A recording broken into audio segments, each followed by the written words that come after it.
За хэдүүлээ нэг нарны панел тавьсан энэ тоолуурыг сольсон тухай яриа. Яг яагаад энэ тоолуурыг тавьсан?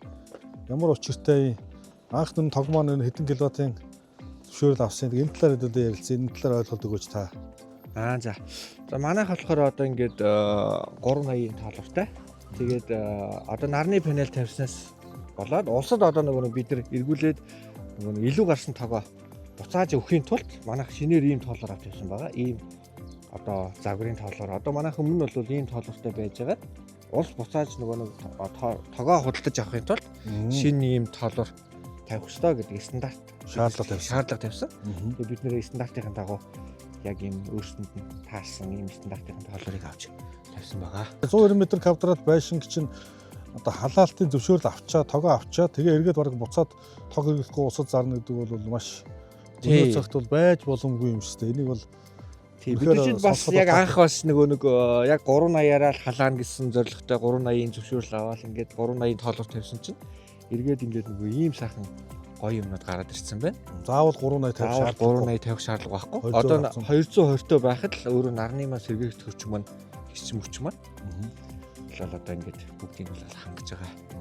Та ер нь анхнаасаа нарны панелээр 100% шийднэ гэж бодож ирсэн үү? Эсвэл халаалтын тогоо нэмэлтээр тавих байх гэж бодож ирсэн үү? Бид нар хятадууд ч нь бол одоо чи нарны панелээр өөрсдийнхөө цахилгаан зуухыг тавиад ингээд комоор цогцоор танаас санал болгож ирсэн ямар очтой байна. За.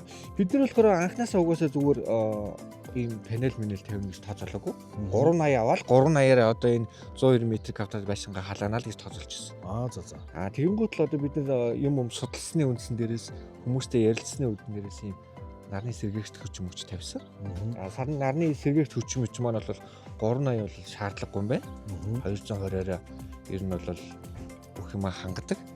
Тэгээд урд бид маш их судалгаа хийсэн. Тэгэхэд хятад зуухан дээр бол ийм нарны сэргээгч хүч мөчийг бол одоо халаалтын зуух гэсэн үг шүү дээ. Тийм зуухан дээр бол тавих болохгүй гэдэг өөртөө. Одоо бол өөртөө юмаа заруул зарна шүү дээ. Тэрхгүйгээр болохгүй танаахан юм одоо өөр төрлийн зуух тавиа гэх Европын зуух юм уу? Тэгээ Оросын зуух юм уу? Ийм зуух тавиа гэдэг биднэрт бол санал тавьсан. Одоо зөвлөгөө өгсөн гэх юм уу? За. Бид нар чи одоо юугаач мэдэхгүй байсан учраас бас хятад тоогоо авах гэж бас хүмүүст судалгаа хийж үзсэн байхгүй. Тэгээд ер нь бол одоо Каспиалийн зуухыг бид нэр сонгож авч тавьсан байгаа. За. Хамгийн их хүмүүсийн асуулт нь бол одоо нэг юу агаар гадна байгаа агаар дотор байгаа агаарыг юу яаж хийж гинэ? Дээрүүд бол одоо байшингийн агаар солилцоогод би нэг зурган дээрээс харж байхад бол ингээд нэг яндан шиг юм гаргачаал тэр чинь бол их буруу байгаа гэдэг юм билээс. Гэрт байгаа халуугаа шууд дэшээ сорогдоод явчихдаг учраас та түрүүнд ингээд гаражд орлоо. Гараж тэр ингээд агаар жуулсан систем хийгээгүй бол машин асан шүү дээ. Дизель машин, бензин машин асан. Тэгэхээр тэр угаар гэрлүү орж ирэх магадлал. Тэгэхээр тэрийг сордог нэг тийм хоолой маягийн тавьсан байдаг. Энэ дээр нөгөө хэрэглэгчдэд хөнгөө маягийн ойлголт өгч байгаа байхгүй юу? За бид нар болохоор ийм хоёр тусдаа ийм агаар жуултын систем зангидсан. Нэг нь болохоор агаарыг одоо уур цан утааг дээш нь сорох зорилттой. Нөгөөх нь болохоор бид нар инертрийнхаа одоо энэ үйлчлэхээ өрөөрөө гадна агаар сэлгэлтээр гаднаас агаар оруулж ирдгээр бид нар. Энэ инертртэй юм техникийн өрөөнд бол бас тийм агаар сэлгэлт хийх шаардлагатай. Агаар сэлгэлт хийх шаардлагатай. Энд чинь өөрөө нөгөө шинс ажиллаж байгаа. Энэ өрөө маань өөрөө жоохон халуун болно. Инертер, батарей бүгд өөрөө хөрөх шаардлагатай учраас тэр бид нар гаднаас агаар татаж оруулж ирэх зорилготой. Дахиад өөр юм гадна агаар татаж оруулж ирдэг. Тийм тусдаа юм юу хоолой татсан гэсэн. За. Бас нэг юм асуугатай. Зарим хэрэглэгч нар ингэдэг. Пар тавихгүйгээр дан шалны халаалтаар шийднэ. Дан шалаар хийнэ гэдэг ярьдаг байхгүй. Та яагаад параар хийх болов? Шалны халаалтыг юу сонирхож үзчихсэн үү? Зүгээр хэрэглэгчдэд асуулт учраас би танаас асууж байгаа шүү. Энэ нөгөө шалны халаалт хийх нөгөө нэг юу чинь одоо мэдээж шалаа халаагаад тэгээд дээдлийнхээ агаарын орчныг халаахын тулд маш цаг хугацаа шаардна.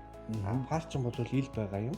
Эн чинь одоо доороосоо агаар сороод дээшээгээ ингээ халуун агаараа ингээ үлээж өгч нөө. Маш хурдан хугацаанд ер нь бол гэрийг бол дулаацуулна л гэж. Тэгээ богино хугацаанд. Шалны халаалч нь болохоор ерөнхийдөө нөгөө нэг энэ шалаа халаагаа дээшээгээ халаах гэсэн хугацаа их шаардлагатай. Таны ярьдаг зөв. Шалны халаалт маань маш дулаан алдагдaltaгүй байшин их тохиромжтой. Дээрээс нь одоо яг энэ баркетны шал байгаа. Баркетны шалны чинь доор харшаалны дор хэрвээ шалны халалт гэх юм бол шалны халалтын гуурсыг чинь 10 см зайтай явдаг. Дээрээс нь нэг 5-аас 7 см зарим газар 9 см цутгал ордог. Тэгээд чинь дээшээ халах гэж маш их удаадаг.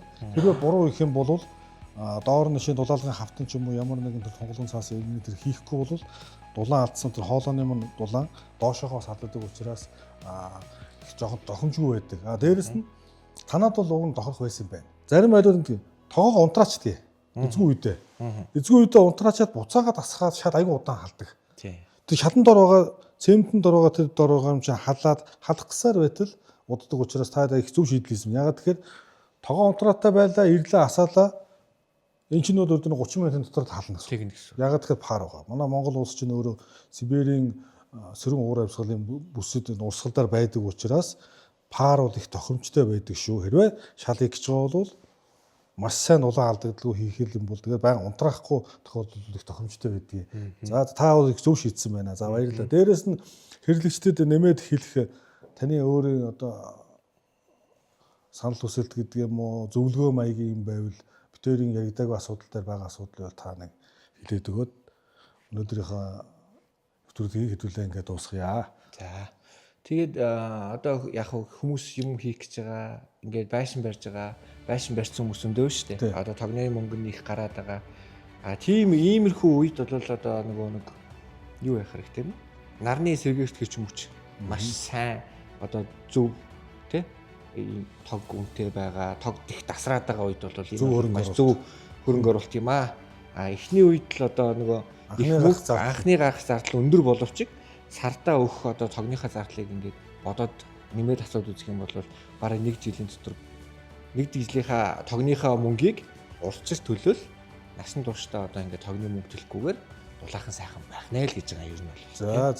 За баярлалаа. Цаг гараад бидэнтэй уулзсан баярлалаа. Та бүхний ажилд бизнес өндөр амжилт хүсье. Танд ч ихсэн амжилт хүсье.